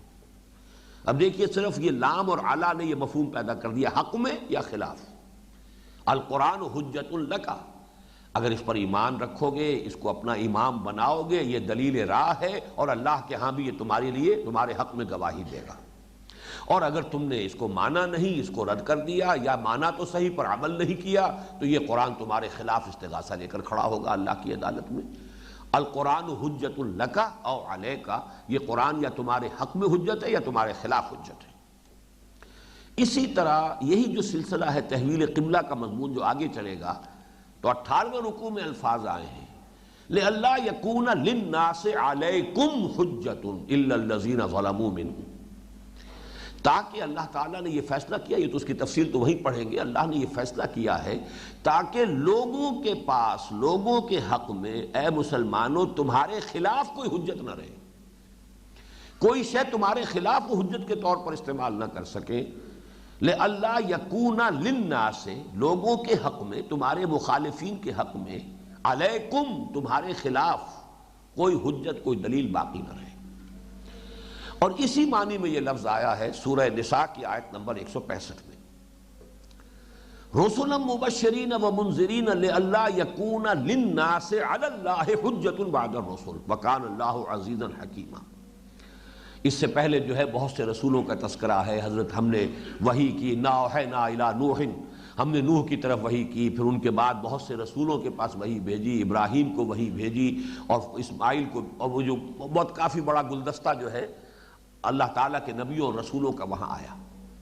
اس کے بعد فرمایا کہ ہم نے یہ کیوں رسول بھیجے، رسولاً، ہم نے بھیجے یہ رسول بہت سے، انا ارسلنا رسولاً مبشرین و منذرین، یہ حال ہے، بشارت دینے والے بنا کر اور خبردار کرنے والے بنا کر، لئلا یکون، تاکہ نہ رہے، للناس، لوگوں کے حق میں، علی اللہ، اللہ کے خلاف، اور یہاں اللہ کے خلاف سے مراد کیا ہے؟ اللہ کے محاسبے کے خلاف، حجت بعد الرسل، رسولوں کے آنے کے بعد کوئی حجت نہ رہے ان لوگوں کے حق میں اللہ کے خلاف۔ یعنی اللہ تعالیٰ جب محاسبہ کرنے لگے تو لوگ یہ نہ کہہ سکیں کہ اللہ ہمیں تو معلوم نہیں تھا، ہمیں سیدھی راہ دکھائی نہیں گئی، ہمیں کیا پتا کہ شراب حرام تھی، ہم تو پیتے رہے، ہمیں کسی نے بتایا نہیں کہ شراب حرام ہے، ہمیں معلوم ہی نہیں تھا کہ خنزیر حرام ہے، ہمیں بتایا ہی نہیں گیا کہ خنزیر حرام ہے۔ لیکن یہ کہ اگر بات پہنچا دی گئی ہے تو اب حجت ختم ہو گئی، عذر ختم ہو گیا۔ اس کے لیے لفظ نوٹ کر لیجئے، اتمام حجت۔ یہ اتمام کا لفظ کیوں آیا ہے حجت کا، اب اس کے لیے اتنی تفصیل میں نہیں جا سکتا، لیکن یہ ہے کہ میری ایک کتاب کہہ سکتا ہوں اسے، کتابچے سے ذرا بڑی شے ہے، نبی اکرم صلی اللہ علیہ وسلم کا مقصد بعثت، اس کا جو پہلا چیپٹر ہے، نبوت و رسالت کا بنیادی مقصد کیا ہے؟ اتمام حجت۔ حجت کیا اتمام ہوتا ہے رسولوں کے ذریعے سے، نبیوں کے ذریعے سے۔ بنیادی حجت تو انسان کے خلاف وہ چیزیں جو اللہ نے ہر انسان کو دے کر بھیجا ہے، اسے عقل دے کر بھیجا ہے، سمع اور بصر دے کر بھیجا ہے، نیکی اور بدی میں امتیاز کی صلاحیت دے کر بھیجا ہے، اس میں اپنی روح پھونک کر بھیجا ہے، اس روح کے اندر اس کی معرفت بھی ہے، اس کی محبت بھی ہے۔ یہ ساری چیزیں بنیادی حجت ہیں انسان کے محاسبے کے لیے۔ لیکن اتمام حجت ہو جاتا ہے نبی اور رسول کے ذریعے سے کہ دودھ کا دودھ، پانی کا پانا بالکل جدا کر دیا، اس نے حق و باطل کو مبرہن کر دیا، فرقان بن کر قرآن اتر آیا، اب سب کچھ بات واضح کر دی گئی، اور نبی نے، رسول نے اپنی تمام تر مسائل سے حق کا حق ہونا ثابت کر دیا اور واضح کر دیا، باطل کا باطل ہونا ثابت کر دیا اور واضح کر دیا۔ جب یہ ہو گیا تو اب حجت جو ہے اتمام کو پہنچ گئی، اب کوئی عذر باقی نہیں، جس کو آپ کہتے ہیں plead ignorance, you can't plead ignorance, کیسے کرو گے؟ اب تو بات تمہارے سامنے آ گئی۔ لیکن ابھی میں اس آیت کا حوالہ دے رہا تھا صرف وہ لام اور علا کے لیے، لِأَلَّا يَكُونَ لِلنَّاسِ، لوگوں کے حق میں، علی اللہ، اللہ کے خلاف، یعنی اللہ کے محاسبے کے خلاف۔ اللہ کے خلاف تو کیا حجت ہوگی معاذ اللہ، اللہ کی طرف سے جو محاسبہ ہوگا اس کے خلاف عذر اور حجت باقی نہ رہے بعد الرسل، رسولوں کے آنے کے بعد۔ وَكَانَ اللَّهُ عَزِيزًا حَكِيمًا، اور اللہ تعالیٰ تو عزیز ہے، زبردست ہے، کمال حکمت والا ہے، زبردست ہے، جیسے چاہے محاسبہ کرے، کون اسے روک ٹوک کر سکتا ہے، زبردست ہے، لیکن وہ حکیم بھی ہے، اس نے اپنے محاسبے کو ایسے الٹپ نہیں رکھا ہے، وہ اپنی دھوس پر نہیں رکھا ہے، حکیم ہے، اس کا حکیمانہ نظام بنایا ہے، اس نے جو کچھ انسان کو دے کر بھیجا ہے بنیادی حجت اس پر اس کے ذریعے سے قائم کی ہے، پھر اپنے نبیوں اور رسولوں کے ذریعے سے اتمام حجت کر دیا ہے، محاسبہ اس پر کر رہا ہے۔ اس حوالے سے اگرچہ وہ عزیز ہے لیکن صرف عزیز نہیں ہے، حکیم بھی ہے۔ وَكَانَ اللَّهُ عَزِيزًا حَكِيمًا، یہ آیت بہت اہم ہے، سورہ نساء کی یہ آیت نمبر 165 چھٹے پارے کے آغاز میں آپ کو ملے گی۔ بعثت انبیاء اور رسل کے لیے بنیادی ہے فلسفے کی یہ آیت، اس کی حکمت اور غرض و غایت کیا ہے، کیوں اللہ نے رسول بھیجے؟ رسلا مبشرین ومنذرین لئلا یکون للناس علی اللہ حجۃ بعد الرسل۔ اب نوٹ کر لیجئے، ابھی ہم لغوی بحث کر رہے ہیں، یہ تو سارے استشہادات ہیں اس لغوی بحث کے لیے۔ شہدہ یشہد موجود ہونا، اس سے 3 اضافی مفہوم پیدا ہوئے، دیکھنا، مدد کرنا اور گواہی دینا۔ گواہی میں لازماً یا لام ہوگا یا علا ہوگا، یا گواہی کسی کے حق میں ہے یا گواہی کسی کے خلاف ہے۔ اب لام کے حوالے سے قرآن مجید میں 2 جگہ آیا ہے، یا ایھا الذین آمنوا کونوا قوامین بالقسط شہداء للہ، لام کے ساتھ۔ یہ ہے آیت نمبر 135 سورہ نساء۔ اے اہل ایمان، پوری قوت کے ساتھ عدل و انصاف کو قائم کرنے والے بن کر کھڑے ہو جاؤ اور اللہ کے حق میں گواہ بن کر کھڑے ہو جاؤ۔ اللہ کے حق میں گواہی دو، اللہ کی توحید کی گواہی دو، اللہ کے دین کی گواہی دو، اللہ کی کتاب کی حقانیت کی گواہی دو۔ یہ گواہی اپنے قول سے بھی دو، اشہد ان لا الہ الا اللہ واشہد ان محمدا رسول اللہ، یہ قولی گواہی ہو رہی ہے۔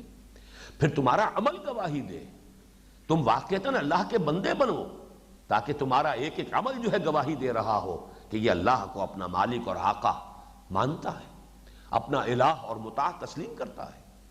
تو یہ گواہی قولی بھی، گواہی عملی بھی، اور اس سے آگے گواہی کے 2 اور جو ہے ڈائمنشنز ہیں، گواہی انفرادی بھی، اجتماعی بھی۔ جب آپ اللہ کے دین پر عمل کر رہے خود ایک فرد کی حیثیت سے، تو آپ نے اپنے عمل کے ذریعے سے اللہ کے حق میں گواہی دی، اور جب تک کہ ایک پوری نظام اجتماعی کو دین کے مطابق قائم کر کے دنیا کو نہیں دکھا دیتے، وہ اجتماعی گواہی تو ہے ہی نہیں۔ تم کہتے ہو اللہ کا دین سب سے اچھا نظام حیات ہے، کہاں اس کے لیے ثبوت دو بھائی، کہیں اس کا نمونہ پیش کرو، اس نظام کو قائم کر کے دکھاؤ۔ May be it's a utopia only, ہو سکتا ہے یہ صرف ایک خیالی جنت ہو، ناقابل عمل شے ہو۔ تم نے بہت اچھے جو ہے زمین و آسمان کے قلابے ملا دیے کہ دین کا نظام ایسا ہے، اس کی معاشرت ایسی، اس کی معیشت اتنی عمدہ، یہ عادلانہ ہے، اس میں ریپریشن نہیں ہے، اس میں ایکسپلائٹیشن نہیں ہے، اس میں ڈسکریمنیشن نہیں ہے۔ خوب ہے، تم نے اچھی تصنیف کر دی ہے، اچھی تقریر کی ہے، زور خطابت دکھا دیا ہے، کوئی عالم واقعہ میں نمونہ بھی تو دکھاؤ نا۔ تو گواہی جائے، یوں سمجھیے کہ پورے دین کا لفظ اس میں آ گیا، پورے دین کی معلومات، پورے دین کی تعلیمات جمع ہو گئے ایک لفظ گواہی کے اندر۔ تو یا ایھا الذین آمنوا کونوا قوامین بالقسط، وہ نظام عدل و قسط قائم کرو تاکہ تم اللہ کے گواہ بن سکو، شہداء للہ، تاکہ تم اللہ کے حق میں گواہی دو۔ جس کو اقبال نے یہ انداز اختیار کیا ہے، دے تو بھی محمد کی صداقت کی گواہی۔ محمد کی صداقت کی گواہی بھی زبان سے بھی ہوگی، جب ہم کہتے ہیں اشہد ان محمدا عبدہ ورسولہ، اور آپ اپنے عمل سے گواہی دیں گے جب آپ اتباع کریں گے، اطاعت کریں گے رسول اللہ صلی اللہ علیہ وسلم کی۔ گویا کہ آپ کا پورا وجود، آپ کا ہر بنے منہ وہ اپنے گویا کہ زبان حال سے گواہی دے رہا ہوگا محمد صلی اللہ علیہ وسلم کی نبوت و رسالت کی۔ پھر دین کی گواہی دو، دین کا ایک نظام پیش کرو، اجتماعی طور پر تمہیں یہ کرنا پڑے گا، تب گواہی کا حق ادا ہوگا۔ تو میں ابھی صرف یہ سارے استشہادات ہیں، ابھی لغوی بحث مکمل نہیں ہوئی ہے کہ در حقیقت لام کے ساتھ ایک تو یہاں آیا یا ایھا الذین آمنوا کونوا قوامین بالقسط شہداء للہ، اور دوسری آیت آئی ہے سورہ نور میں، آیت نمبر 6۔ وہاں ذکر ہو رہا ہے کسی پر اگر زنا کا الزام لگایا جائے تو آپ کو معلوم ہے کہ اسلامی شریعت یہ ہے کہ 4 چشمدید گواہ اگر ہیں تو اس کے اوپر الزام ثابت ہو جائے گا، اسے سزا دی جائے گی، اور اگر نہیں ہے 3 گواہ ہیں فرض کیجئے تو پھر قذف کا حکم ہو لگے گا اور انہیں کوڑے لگیں گے جنہوں نے یہ الزام لگایا ہے۔ بڑا سخت قانون ہے یہ، اس لیے کہ اگر زنا آپ نے کسی کو 2 افراد کو، ایک مرد ایک عورت کو کرتے ہوئے اپنی آنکھوں سے دیکھا ہے، تب بھی اگر 3 اور گواہ موجود نہیں ہے تو زبان بند رکھو، بات مت کرو۔ اس میں بڑی حکمت ہے تاکہ یہ فحاشی معاشرے میں پھیلے نہ، اس لیے کہ زنا کے تذکرے سے بھی زنا پھیلتا ہے۔ یہ سارے اخبارات میں جو سکینڈل چھپتے ہیں یہ سب کے سب در حقیقت فحاشی اور بدکاری کو بڑھانے کا سبب بنے۔ محسوس ہوتا ہے اچھا ایسے بھی ہوتا ہے، یہ بھی ایک راستہ ہے، یہ بھی ایک طریقہ ہے، یہ چیز بھی ہو رہی ہے۔ یہ در حقیقت اسی لیے کہا ان تشیع الفاحشہ، یہ کہ فحش چیز کی اشاعت معاشرے میں نہیں ہونی چاہیے۔ لہذا اگر 4 گواہ ہیں تو زبان کھولو، 4 گواہ نہیں ہے تو تم پر قذف کی جو ہے حد جاری ہو جائے گی۔ بہرحال یہاں استثناء کیا گیا، فرض کیجئے کہ کسی شوہر نے دیکھ لیا اپنی بیوی کو، اب کیا کرے؟ اس بیوی کے ساتھ کیسے گزارا کرے؟ چپ تو رہے گا؟ گزارا کیسے کرے گا؟ رہے گا کیسے؟ اب اسے اپنی بیوی کی حیثیت سے کیسے تسلیم کرے گا؟ کیسے رکھے گا؟ وہاں استثناء کیا گیا کہ اگر اس کے ساتھ کوئی اور گواہ نہیں ہے اس کے حق میں تو وہ 4 مرتبہ قسم کھائے، حلف اٹھائے کہ میں اللہ کو گواہ بنا کر اس کے حلف لیتے ہوئے کہہ رہا ہوں کہ اس نے زنا کیا ہے، تو وہ پھر 4 گواہیوں کے قائم مقام ہو جائے گا اس کا یہ حلف۔ اگر عورت بھی 4 دفعہ قسم کھا کر کہہ دے کہ یہ جھوٹ بول رہا ہے تو سزا تو نہیں ملے گی، لیکن اس کو بھی قذف نہیں کیا جائے گا، سیپریشن جو ہے وہ کر دی جائے گی کہ ٹھیک ہے اب یہ علیحدہ علیحدہ رہے، اب ان کے درمیان جب نوبت بئی جا رسید تو اب ان میں ساتھ نہیں رہنا۔ میں نے یہ سارا پس منظر بیان کیا، اب اس آیت پر غور کیجئے، وَالَّذِينَ يَرْمُونَ أَزْوَاجَهُمْ وَلَمْ يَكُنْ لَهُمْ شُهَدَاءَ إِلَّا أَنفُسَهُمْ لَمْ يَكُنْ لَهُمْ شُهَدَاءَ، ان کے حق میں گواہی دینے والے نہ ہوں سوائے ان کی اپنی جان کے، تو پھر یہ حکم ہوگا کہ 4 مرتبہ وہ حلف اٹھا کر قسم کھا کر اگر کہیں گے تو وہ الزام ثابت ہو جائے گا۔ البتہ یہ کہ اگر عورت بھی 4 مرتبہ حلفیہ بیان دے دے اور کہے کہ مجھ پر لعنت ہو اللہ کی اگر میں نے جھوٹ بیان دیا ہو، تو سزا تو نہیں ہوگی، البتہ اس پر بھی جو ہے قذف کی حد جاری نہیں ہوگی۔ یہ 2 مثالیں میں نے آپ کو دی ہیں، لام کے ساتھ کسی کے حق میں گواہی دینے کے مفہوم میں یہ لفظ آیا شہادت کا۔ باقی رہ گیا کہ علا کے ساتھ، یہ تو بے شمار مرتبہ آیا۔ البتہ علا کے ساتھ ایک تو ہے کسی کے خلاف گواہی دینا، اور ایک کسی کے سر پر نگران بن کر کھڑے ہو جانا، یہ بھی ہے۔ کنت شہیداً علیہم، میں ان پر نگران تھا۔ حضرت عیسیٰ علیہ السلام کا قول ہے کہ جو اللہ تعالیٰ کی جناب میں وہ پیش کریں گے قیامت کے محاسبے کے دن کہ اللہ جب تک میں تھا میں نگران تھا، میں نے اپنے پیروکاروں کو ہرگز نہیں کہا یا عیسیٰ ابن مریم انت قلت للناس اتخذونی و امی الہین، اے مریم کے بیٹے عیسیٰ کیا تم نے کہا تھا اپنے ان ماننے والوں سے، اپنے ان لوگوں سے کہ مجھے اور میری ماں کو بھی اللہ کے ساتھ معبودوں کی فہرست میں شامل کر لینا؟ بہرحال وہ جو بھی ان کا طرز عمل ہے اس سے پھر اعلان برات کریں گے حضرت عیسیٰ اور کہیں گے کنت شہیداً علیہم، میں ان پر نگران تھا، جب تک میں ان کے ہاں موجود تھا میں نے ایسی کوئی بات نہیں کی پروردگار، اب باقی میرے بعد جو کچھ انہوں نے کیا ہے تو وہ تو پھر تیری ہی نگرانی ہے، تو ہی جانتا ہے، تو ہی بہتر جو ہے علم رکھنے والا ہے۔ تو اعلیٰ کے ساتھ نگرانی کے لیے بھی لفظ آ جاتا ہے، موجود ہے اور موجود ہو کر دیکھ رہا ہے اور نگرانی کر رہا ہے، لیکن یہ کہ زیادہ تر یہ گواہی میں خلاف دینے کے لیے، اب اس کے لیے میں ایک آیت آپ کو سنا رہا ہوں، یہ ایک آیت کافی ہو جائے گی اس لیے کہ اس میں 2 مرتبہ یہ اعلیٰ کے ساتھ گواہی آ رہی ہے۔ یہ جو ہے سورہ حامیم سجدہ کی آیت ہے، حتی اذا جاؤہا، جب یہ لوگ پہنچیں گے، یہ قیامت کے محاسبے کا اور جو عدالت اخروی ہے اس کا تذکرہ ہو رہا ہے، شہد علیہم سمعہم و ابصارہم و جلودہم بما کانوا یعملون، ان کے خلاف گواہی دیں گے ان کے کان اور ان کی آنکھیں اور ان کی کھالیں، ان چیزوں کی جو وہ کر رہے تھے۔ یہاں گواہی دے گی اے اللہ اس نے میرے ذریعے سے نامحرموں کو دیکھا اور اس سے لذت حاصل کی، جسے حدیث نے کہا ہے یہ آنکھ کا زنا ہے، اے اللہ اس بدبخت نے مجھے زنا کے لیے استعمال کیا۔ یہ ہاتھ گواہی دیں گے، یہ پیر گواہی دیں گے، یہ کھالیں گواہی دیں گی، آنکھیں گواہی دیں گی، کان گواہی دیں گے، اور گواہی خلاف۔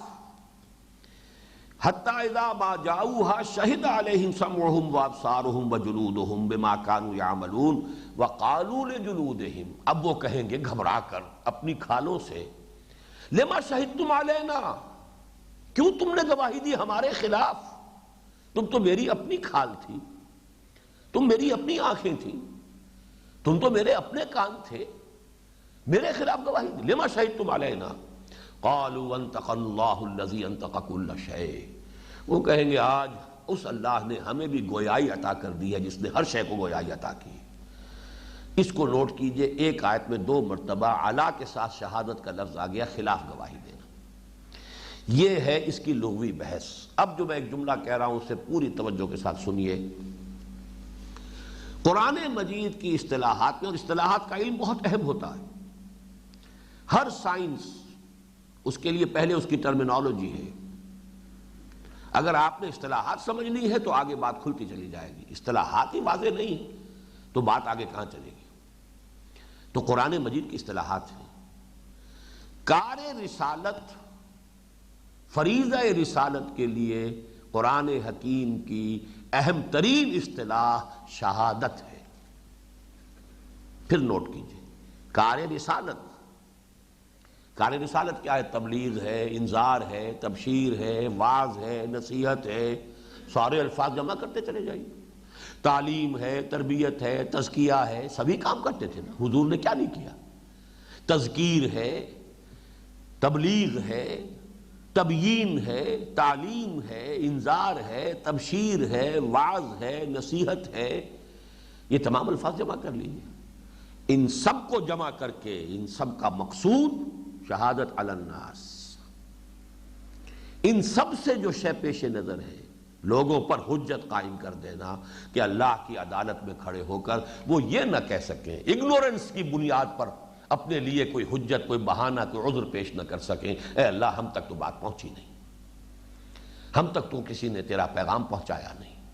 لہذا اتمام حجت اور قطع عذر کے لیے قرآن مجید کی اصطلاح، بنیادی اصطلاح یہ ہے شہادت علی الناس۔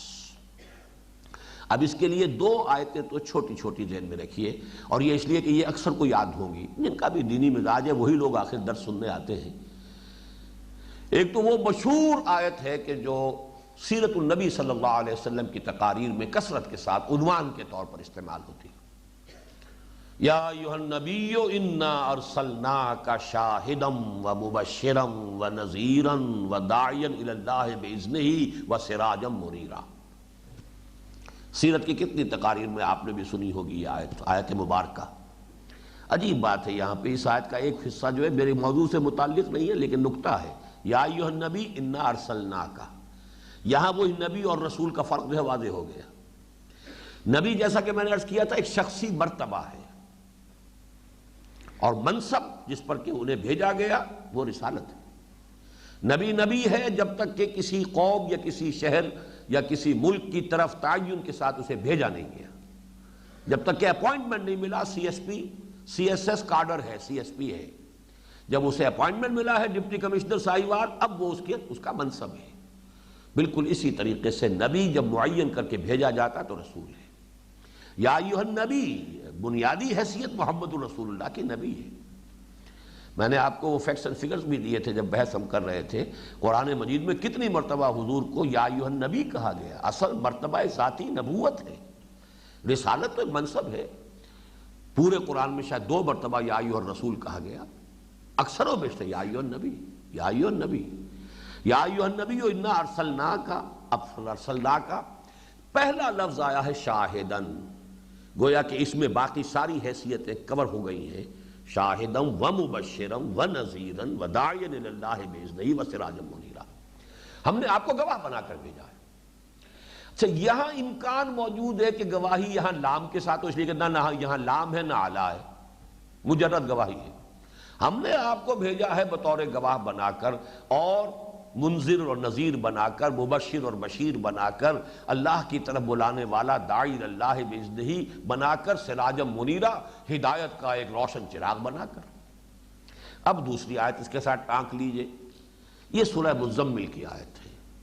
انا ارسلنا الیکم رسولا شاہدا علیکم کما ارسلنا الی فرعون رسولا۔ دیکھو ہم نے بھیج دیا ہے تمہاری طرف اپنا ایک رسول، تمہارے خلاف گواہ بنا کر یا تم پر گواہ بنا کر۔ الا کا ویسے ترجمہ کیجئے تو پر، لیکن یہ کہ جو وضاحت میں کر چکا ہوں، الا آتا ہے در حقیقت کسی کی مخالفت کے لیے، تمہارے خلاف گواہی دینے والا ہوگا محمد صلی اللہ علیہ وسلم، کما ارسلنا الی فرعون رسولا، جیسے کہ ہم نے بھیجا تھا فرعون کی طرف رسول۔ فعصى فرعون الرسول فاخذناه اخذا وبیلا، فرعون نے رسول کی نافرمانی کی تو ہم نے پکڑا اسے وبال والا پکڑنا۔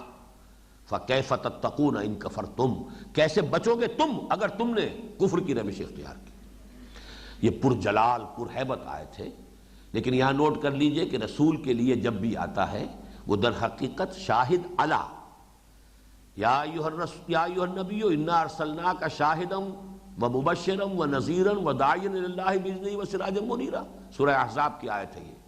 اور سورہ مزمل میں اس کی وضاحت ہو گئی، انا ارسلنا الیکم رسولا شاہدا علیکم کما ارسلنا الی فرعون رسولا۔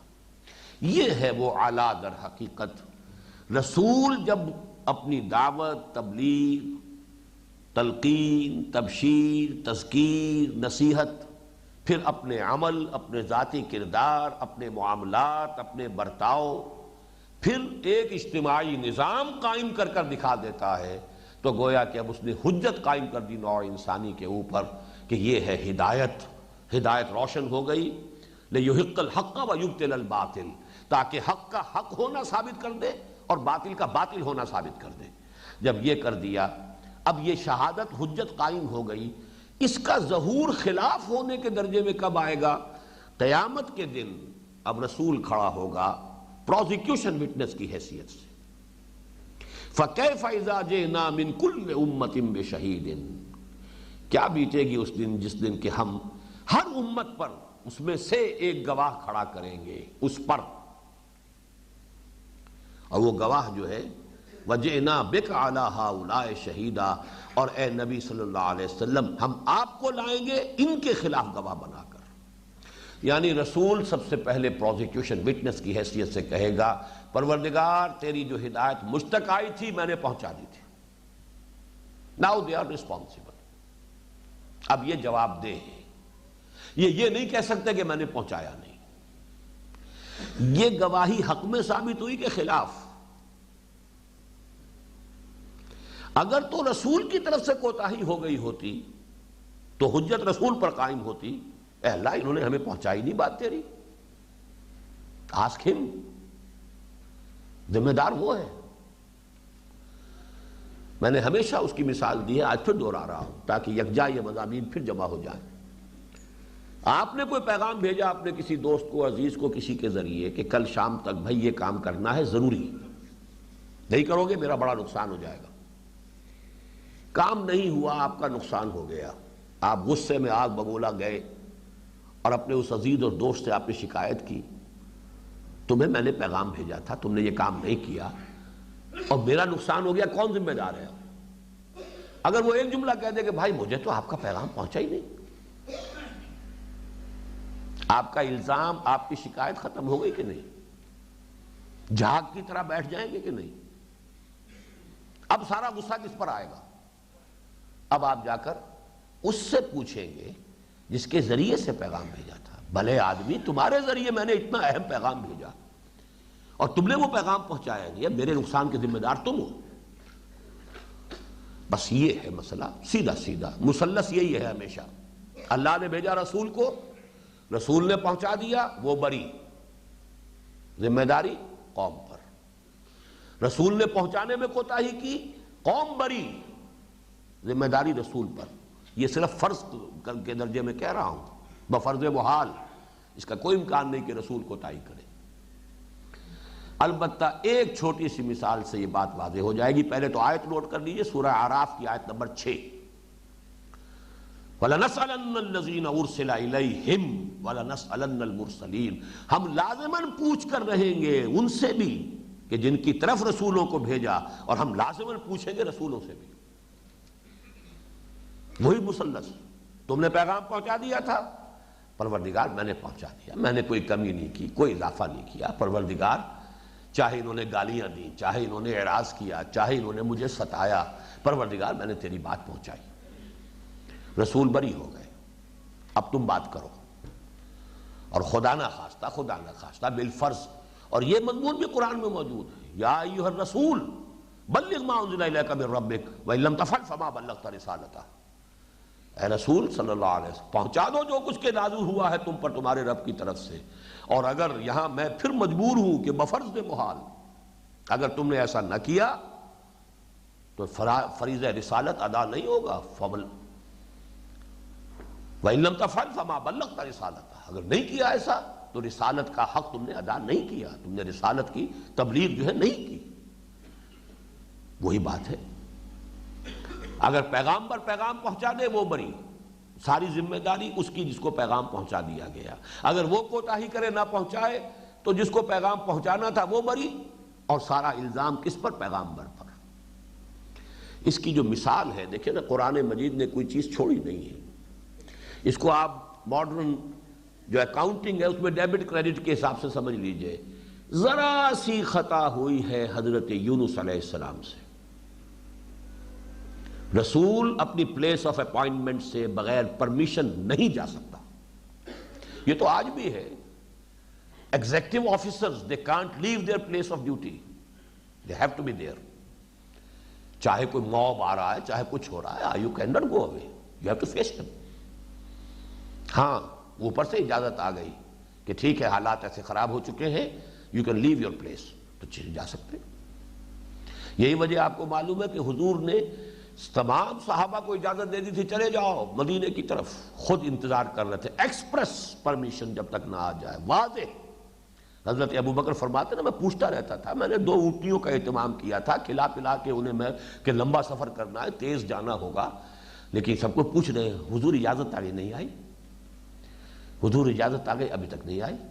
پھر حضرت عائشہ فرماتی ایک روز آپ دوپہر کے وقت چلے آ رہے ہیں، ہم حیران ہوئے. دوپہر کے وقت کوئی وزٹ نہیں کرتا عرب میں، آج بھی نہیں کرتا، اس وقت بھی نہیں کرتے تھے. کسی کے گھر پر جانا یہ بہت ہی یوں سمجھیے کہ تہذیب کے آداب کے خلاف سمجھا جاتا تھا. دوپہر کے وقت حضور تشریف لائے، اپنا چہرہ آپ نے جو ہے پوری طرح کپڑے کے اندر لپیٹا ہوا، تو ہم سمجھ گئے کوئی خاص بات ہے. آتے آپ نے فرمایا اجازت آ گئی. تو ایکسپریس اپروول، ایکسپریس پرمیشن کے بغیر رسول اپنی جگہ نہیں چھوڑ سکتا. حضرت یونس علیہ السلام اپنے قوم کے طرز عمل سے اس درجے نالاں ہوئے، حمیت حق کے جوش میں اپنی قوم کو چھوڑ کر چلے گئے بغیر اس کے کہ ابھی اجازت آئی ہو. یہ جو ڈیبٹ ہے حضرت یونس علیہ السلام کا، کریڈٹ بن گیا قوم کے لیے کہ ایک ہی مثال قرآن مجید میں بیان کی گئی ہے کہ واحد مثال ہے کہ کسی قوم پر عذاب کے شروع ہو جانے کے بعد آثار پیدا ہو گئے اور پھر اس قوم نے توبہ کی اور اللہ نے ان کی توبہ قبول کر لی. الا قوم یونس، الا ایک ہی مثال، اس لیے کہ رسول نے اللہ تعالیٰ کی واضح اجازت کے بغیر قوم کو چھوڑ دیا تھا.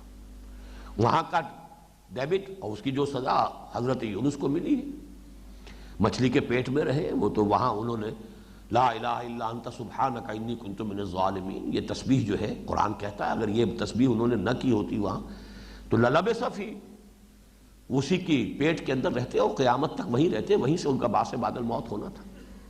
لیکن اللہ نے توبہ قبول کی، مچھلی نے ساحل پر اگل دیا، پھر اللہ تعالیٰ نے خاص اہتمام فرمایا، یقطین کا درخت ان کے اوپر اگا دیا. وہ سارا اہتمام قرآن مجید میں موجود ہے. یہ کیوں ہوا؟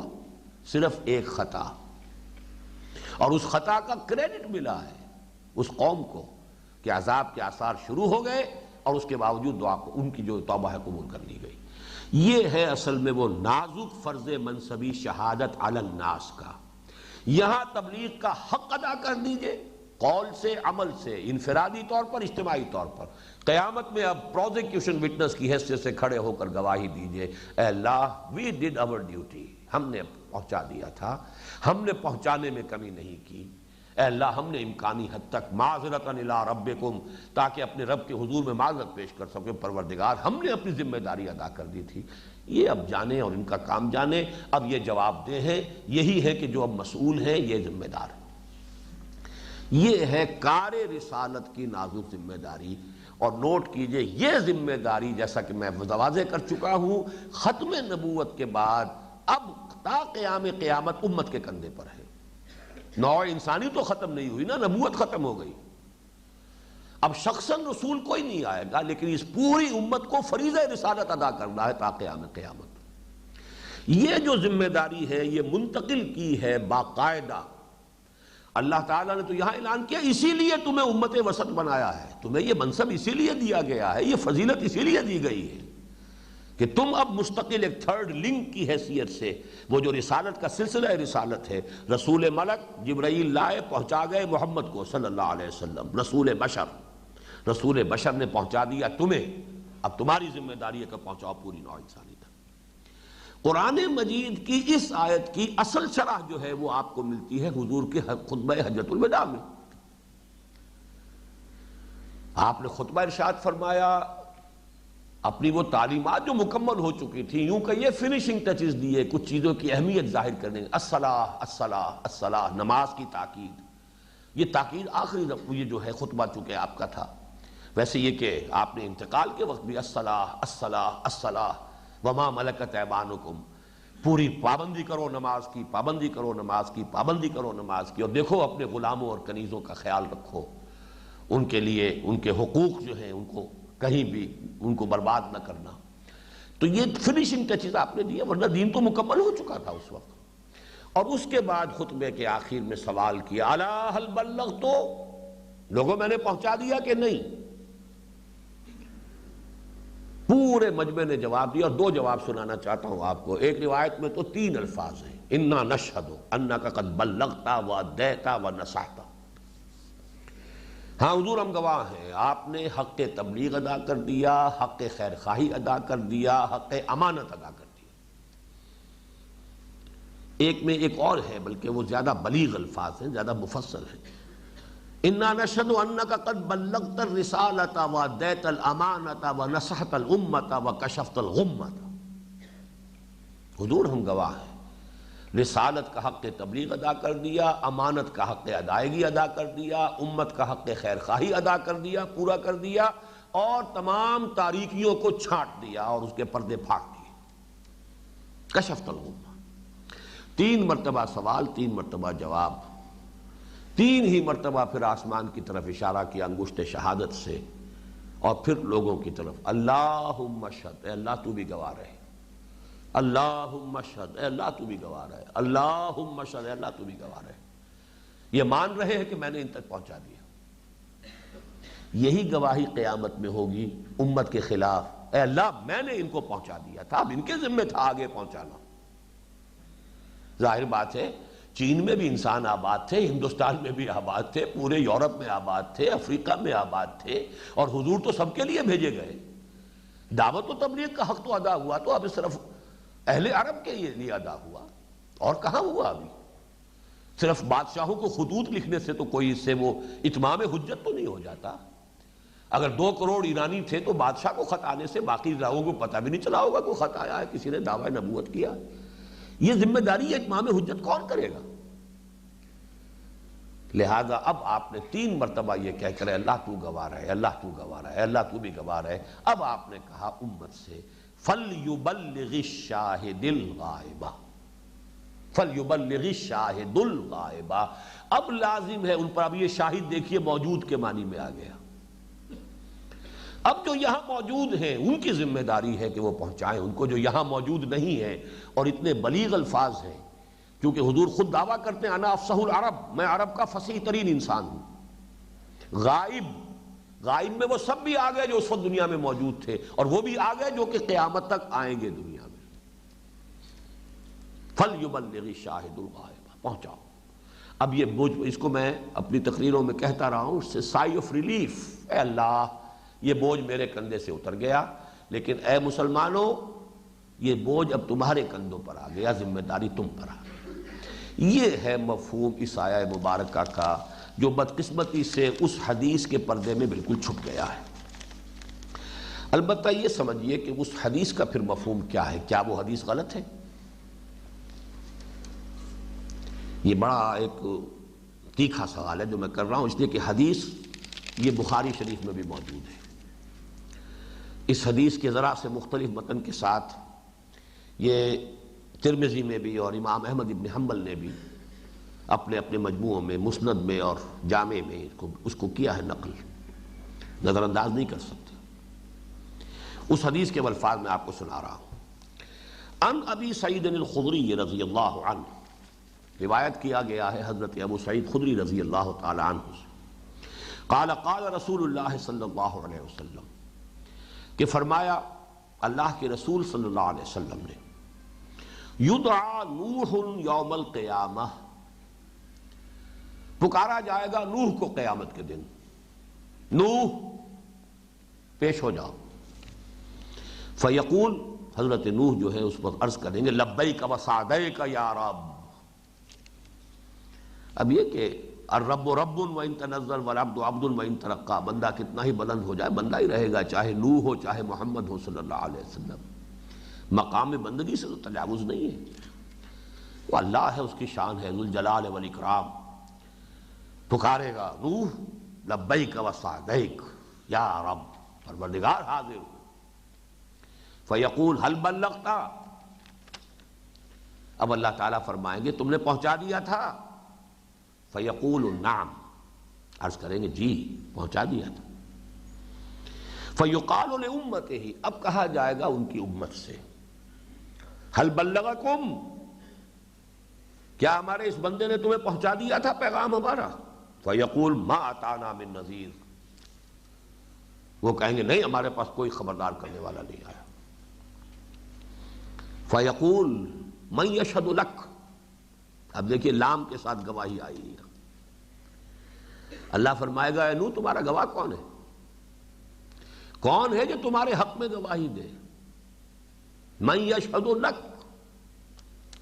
فیقول محمد و امتہ، محمد گواہی دینے کے لیے موجود ہے، ان کی امت گواہی دینے کے لیے موجود ہے۔ فیشہدون انہ قد بلغ، پھر وہ یعنی حضور بھی اور تمام جو امت ہے وہ بھی گواہی دے گی کہ جی ہم گواہ ہیں کہ حضرت نوح نے اپنا فریضہ رسالت ادا کر دیا تھا۔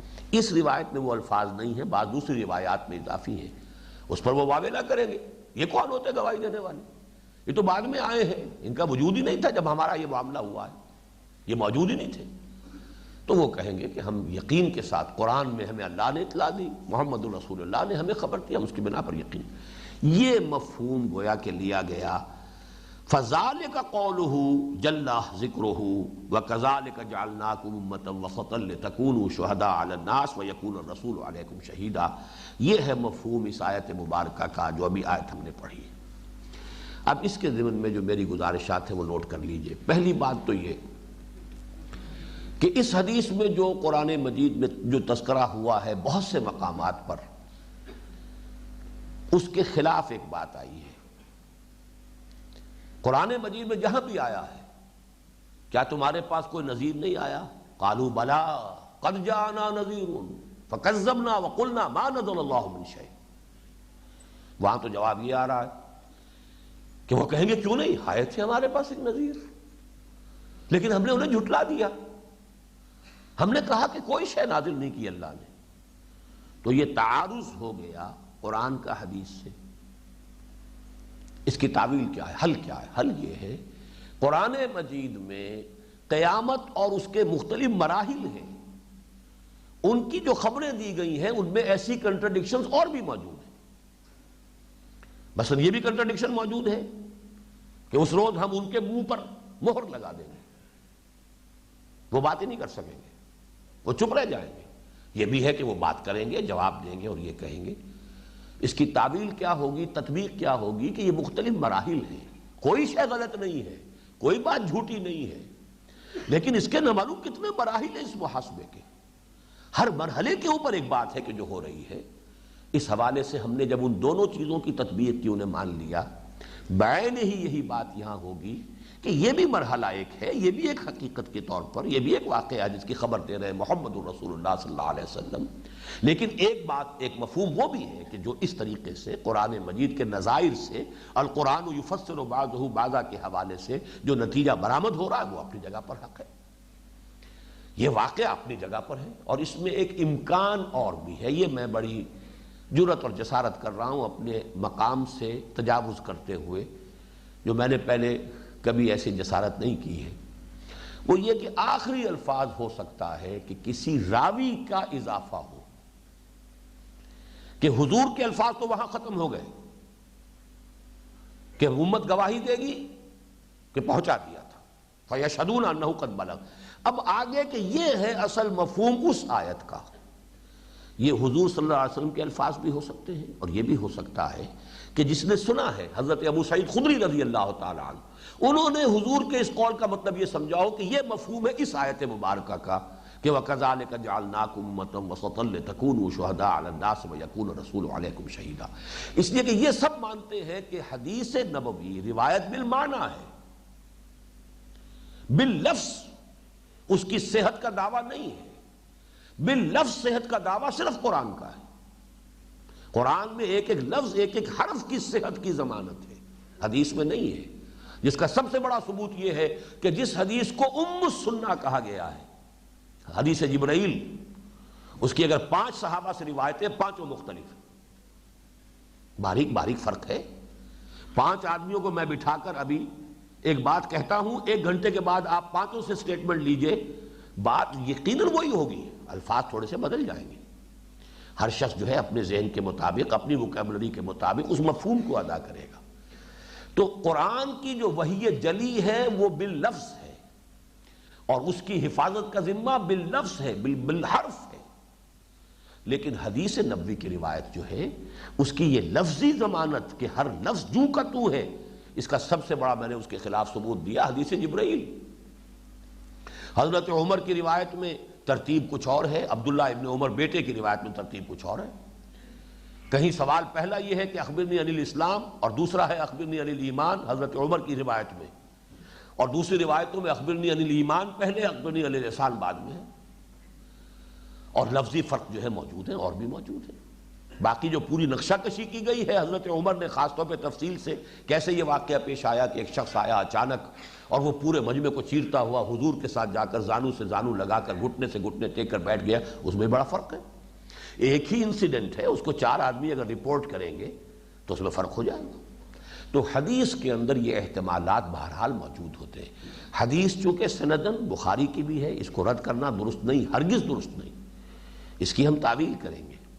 تعویل میں یہ کہ اس کا ایک مفہوم یہ بھی ہے، ایک معاملہ جس طریقے سے کہ آخرت کے محاسبے میں کفار کے بارے میں یہ بھی آ گیا کہ وہ کوئی جواب نہیں دیں گے، کہیں یہ بھی آیا ہے کہ وہ جھٹلا دیں گے، کہیں یہ کہ صاف مان لیں گے۔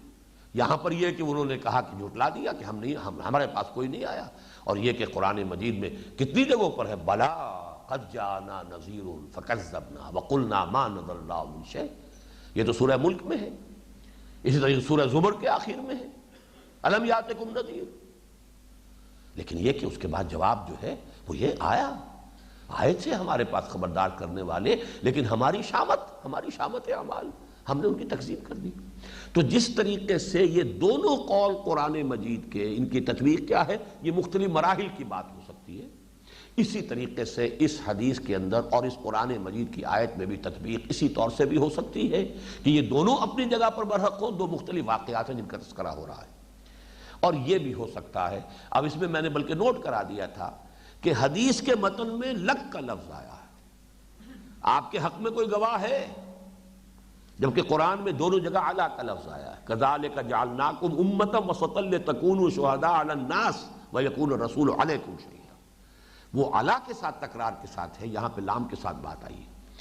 تو بہرحال یہ ایک امکان ہے واللہ عالم کہ یہ جو حدیث کا آخری ٹکڑا ہے یہ راوی کا اپنا اضافہ ہو، یہ بھی ہو سکتا ہے ابو سعید خدری کا نہیں، ان کے بعد جس تابعی نے اس حدیث کو آگے روایت کیا ہے اس سے یہ تشابہ ہو گیا ہو، اس نے اپنی ایک رائے کو وہاں شامل ایسے کر دیا کہ اگلے راوی نے سمجھا کہ یہ بھی حضور صلی اللہ علیہ وسلم کے قول میں شامل ہے، یہ امکان میرے نزدیک ہے۔